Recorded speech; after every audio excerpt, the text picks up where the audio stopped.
Hey, so I personally think that most dating markets are cooked, but let's see what he has to say.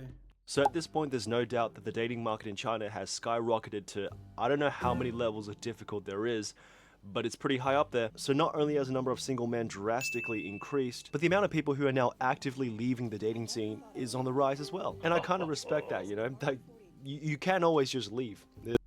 So, as we know, that's pretty much happening everywhere. Like the incels and stuff. Like many people just aren't interested in the dating scene, and that's pretty much like globally right now.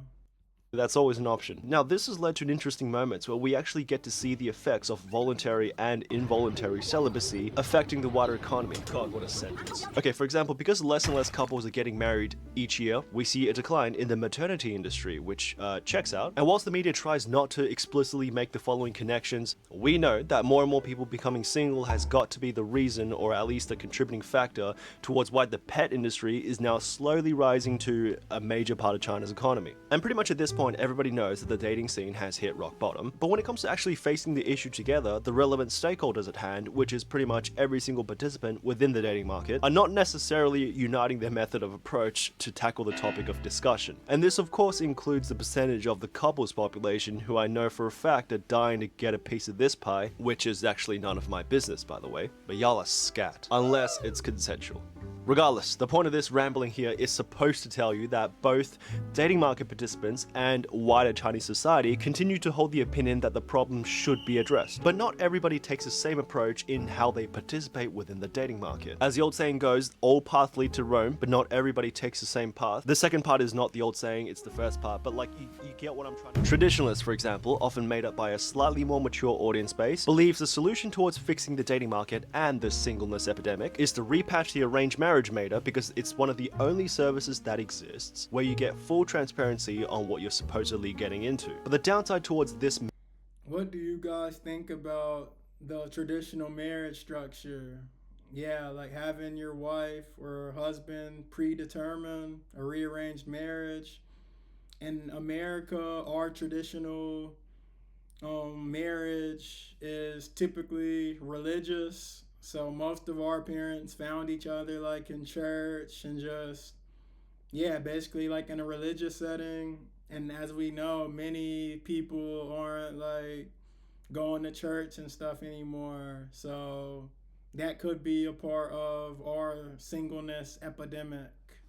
Method of approach is that you get very little say on who your partner is actually going to be. Personally, I think that's a little counterintuitive, because in the scenario where you rush into a relationship where you haven't spent enough time and effort to get to know each other to the full extent, there are of course other issues as well that can arise, for example, like having a lack of trust within the relationship because you didn't spend enough time building it in the first place. And I swear to God, this is an actual complaint I've seen before. It's the fact that the agency or the broker offers no customer support hotline for when the relationship doesn't work out post-purchase. Fair enough, I mean, if you're gonna make it a service, at least make it comprehensive. Idealists, on the other hand, are made up by a slightly more innocent and younger generation, and believe the solution to fixing the problem is of course reviving authentic connections. This basically just means more people need to take the initiative in putting themselves in environments where it can happen naturally. Because honestly, I would say this is more like the American approach, like free for all, everybody for themselves, and pretty much like, especially with social media, like everyone is always seeing like the top, the best, the richest. And so most of our dating is very skewed. And yeah, it's basically like the wild, wild west. Like everything goes, and commitment like isn't high at all. And there's trust issues and just very fast. Like if you do something wrong, you're pretty much getting kicked to the curb. Like, and that's both parties, man and woman. it's actually pretty important to have the idea that fundamentally, love should happen when it's at the right moment, and romance should feel spontaneous and not forced. And whilst this is a great solution on paper, the method here adopts the assumption that everybody has great social skills and hobbies worth talking about, and has the mental and social capability of striking up an interesting conversation with a stranger in a public space. Now, here's an interesting and extremely niche report conducted by Seoul and the University of Shanghai. It was a collaborative approach that found the amount of people that are finding it easy to socialize with one another is slowly decreasing with each new generation. Yes, that's a fact. Like when I'm walking outside here in America, like most people are not trying to socialize, especially Gen Z, even me. But just, yeah, everybody got on headphones and everybody's like in their own world. And so, yeah, socialization, even in your own community, your own neighborhood, is kind of getting like frowned upon. And most people are like, why are you coming up talking to me? Like, what do you got to say? Like, I'm not trying to listen. I'm in my own world. Life's tough, and I do not want to be talking to you. Even when asked about how they feel doing it in their favorite hobby circles. Now take what you will out of that information, but you gotta remember one thing. All they did was just ask 3,000 people of their current user base, so maybe take it with a grain of salt. Now somewhere between the middle, we have more and more people adopting the realist build. Believe that love is possible only through dedication and hard work towards self-improvement. Now they don't make the mistake in idealizing romance, because love is part emotions and part logistics, and as long as you put in the work, you will get your reward proportionally in return to what you have to offer. In theory. In fact, I dare say some. Yes, we all know that here in America, like most people are trying to, especially men, like max looking, like just become our best looking and get the most money that you can and just, yeah, just become your best self. And then also women, like just trying to become their best self, be more independent, like the feminist movement. They want equal pay and just equal rights, which they should have. And so, but as they get more rights and more freedoms and more status in society, as we see, like less marriage, less children, less traditional sense. And so things just aren't adding up right now. And there's just a huge singleness epidemic. People watching right now would agree to this idea and would hold their ground and stand firm in subscribing to this idea. Well, that's until you hear about this story. Meet Li Hua, a 25-year-old top 50 global university graduate with a stable job and income and ownership of property and car in the city of Jinan. Now, he was surprisingly having a little bit of difficulty finding a suitable partner despite being on already 10 to 20 dates. And the counterargument to cases like Li's, which naturally presents itself in the eyes of the realists, is that there's always a magic number to your problem, because the nature of statistics tells us supposedly that the easiest way to increase the likelihood of something happening is to rinse and repeat within your realms of possibilities until it happens. But my carefully curated counter-argument to that is, of course, Li Hua's story happened 11 years ago. He's still single. Now, I actually wasn't going to include the full story, but upon reading his full experience, I'm not joking when I say this is possibly the biggest L I've ever seen in my 25 years of life. Okay, so Li actually went on his very first blind date back in 2014, arranged by his family through a matchmaking service. Now, this is how he documents the interaction, okay? He still remembers that first girl clearly. In his words, she was stunning, like influencer level beauty, and that's without filters, just naturally gorgeous. Now, the girl was actually a student counselor at the University of Jinan, which is where this man works. And apparently she thought Mr. Li was decent as well. But here's the twist. Li chose not to pursue her. And when prompted the question why, in his own words, he claimed that she was just too good. I felt like I didn't deserve her. Not only was she beautiful, but she was mature, ambitious, extremely capable in social settings, the full package. And this is the line that sent me, okay? Being with her felt like I was a level 1 player going up against a max level boss. It just wasn't fair. Mr. Li said meeting someone like that made him feel like she was out of reach, way out of his league. Now, since that date onwards, Li stopped being skeptical of matchmaking. He thought to himself, if that's the kind of person I can meet, maybe it's worth trying. Li then went on to complete 123 more matches, spending an estimated range of 50,000 to 100,000. Man. Yeah, this is a very tragic story, but it hits home. I've even had situations where I'm just like, man, she's too good for me. And that just hurts. Like finding like a good woman, but just thinking she's too good for you. And but basically you just have to swim at your own risk, like in the dating world, and be who you're most compatible with. And that also goes back to becoming your best self so that you can potentially be worthy of like higher quality mates.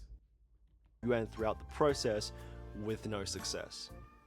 Now, I want to be honest with you here. If this was my dating career, the only way you can possibly find this out is if I physically died and someone left it in my will. This might just be the biggest fumble in history. Then, of course, we have the materialists, who don't exactly fall into the spectrum in a traditional sense, because like the idealists who also chase a concept of romance, or a version of love that perfectly aligns with their desired lifestyle, many materialists would argue that they're just being honest about the harsh modern realities, especially in a dating economy where the cost of being in a relationship has just never been higher. And of course, when you then follow up with the question, bro, what does that all mean? Most of them will just tell you they want someone who's hot, rich, and loyal. The reality, of course, when it comes to seeing die-hard materialists in action, they usually just reduce their cutthroat criteria of hot, rich, and loyal down to a more realistic criteria. 2 out of the 3. That's all you get. And you know, my advice here is that if you do come across these type of people in your social network, instead of contemplating whether or not they're a good demographic of people to involve yourself romantically with, you can always just become their good friend instead, because whilst they don't always have the most romantic relationship, they always have the best stories to tell. I love you guys. But personally, I think it's kind of unfair to hold an entire single population, whether fragmented or not, collectively hostage and then demand a magic solution from them. Because most of what's killing the dating market today are things that no one group of people or demographic can actually fix or reasonably control. Because whilst things like gender imbalance, rising cost of living, looks inflation, consumer dating culture, dating fatigue, and overall distrust towards the opposite gender, decline in social skills amongst men in the Zoomer population can all be attributing factors towards why people are becoming single. Yes, that sounds just like the global epidemic in singleness. And I see that highly in American culture, especially with materialism. Like most of us are with keeping up with the Joneses and just, yeah, like having the newest car, the newest house. And then we're all like in debt, like struggling to get this stuff. And just the work life balance, like, is very overwhelming. And so when we have to try to date in relationships, and that costs more money too, like having to buy women's meals and just, yeah, it gets overwhelming having to take her out. The man's supposed to pay for everything, and it's just not adding up globally. We all know that the real reason is simply because the best dating show in history hasn't dropped a decent season in years. So I think in order to understand the current state of the dating market, we'll need to first begin simplifying the problem. And to achieve that, you can kind of think of the willingness to escape single life as a spectrum that you can stand on. For example, people who care about being single, and people who don't, with people who care about being single likely spending the most amount of time and effort to escape their current situation, whereas people who don't spend relatively much less effort and urgency to escape. For example, if Xiaoming, sitting at one end of the spectrum, cares a lot about being single, then he may potentially be willing to spend up to 300,000 yuan a year just to sign up to a VIP diamond tier matchmaking service in hopes that he'll be introduced to the perfect woman. He knows that statistically speaking, the chances of finding a good and successful match in the short run is very low. But he does it anyways because he fears nothing. Then Xiaohong, sitting on the other end of the spectrum, who is generally unbothered or nonchalant about being single, would more likely find the idea of meeting someone naturally by spending most of her time in social or hobby circles she enjoys to be the right play. But we all know the real intellectual powerhouse here is actually Xiao Wang, who would just have his mom cross-post his stats in the city square marriage market and all relevant social platforms and wait for the results to come in themselves. And of course, when we're on the topic of dating and marriage and parental influence, the same research that we talked about earlier, the one with University of Shanghai, suggests that parental pressure is still one of the biggest influencing factors when it comes to shaping children's views on dating and marriage. Now, this is actually a good statistic to have because now we can factor in parental pressure as a key driving point in the phenomenon we see in Chinese dating market today. For example, people who care about being single with parental pressure is more likely to participate in matchmaking and other fast-track dating methods because they have a much greater sense of urgency to escape single life and meet obligations. People who don't care about being single but have parental pressure on their backs could potentially either turn to dating apps or attempt to find meaningful personal connections through more organic routes like hobbies and friendship groups, or establish communities in order to find the right partner. But it does run the risks of having no urgency, which can lead to the individual spending the majority of their youth in semi-serious situationships that doesn't lead to fruitful outcomes in the long run. Now, people who don't care about being single with no parental pressure, how does it feel? But of course, at the end of the day, another great soft skill to have that translate into dating success is of course the ability to communicate your emotions clearly and concisely to the other party. So say what you mean. You'll do everyone a favor. And even though 62% of Chinese Gen Z respondents believe the concept of marriage is frightening, I think a tip that you can always remember to help you feel a little better is that how can you be scared of the concept of marriage when the issue of the singleness epidemic is not solved in the first place? Just so you know, if I'm found incapacitated in the streets after the release of this video, I probably deserved it. And of course, up to this I wonder why like 62% are scared of marriage, as he said. And I know here in America, we're scared of marriage as well for the most part, mainly due to divorce. And like I said, we already don't have too much. And the working culture and materialism. And then with divorce, like the woman's gonna take half of what you got. So if you're like Jeff Bezos, Michael Jordan, Tom Brady, any big shot, like giving away half your goods, half your assets, that's very frightening.